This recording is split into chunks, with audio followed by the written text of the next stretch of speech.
Hello everyone, welcome back to my channel. আজকে একটু ঘুগনি রান্না করেছিলাম। ঘুগনিটা কিন্তু খেতে খুবই দারুণ হয়েছিল।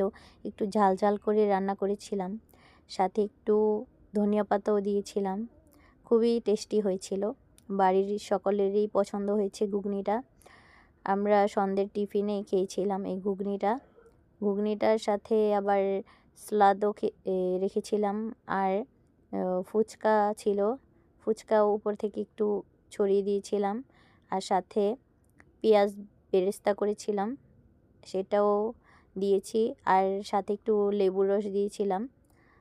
আর খেতে কিন্তু খুবই দারুণ হয়েছিল। একটু বিট নুনও দিয়েছিলাম, খেতে অসাধারণ হয়েছিল। আর তোমাদের কেমন লাগলো অবশ্যই কমেন্ট করে জানিও। আর একটু সময়ের জন্য কারোর পরিবারে যেতে পারি না, একটু ব্যস্ত আছি, তাই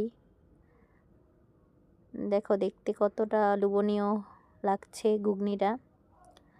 সাথে একটু স্যালাদও দিয়েছিলাম, খুবই টেস্টি হয়েছিল। সবাই খেয়ে খুব ভালো বলেছে।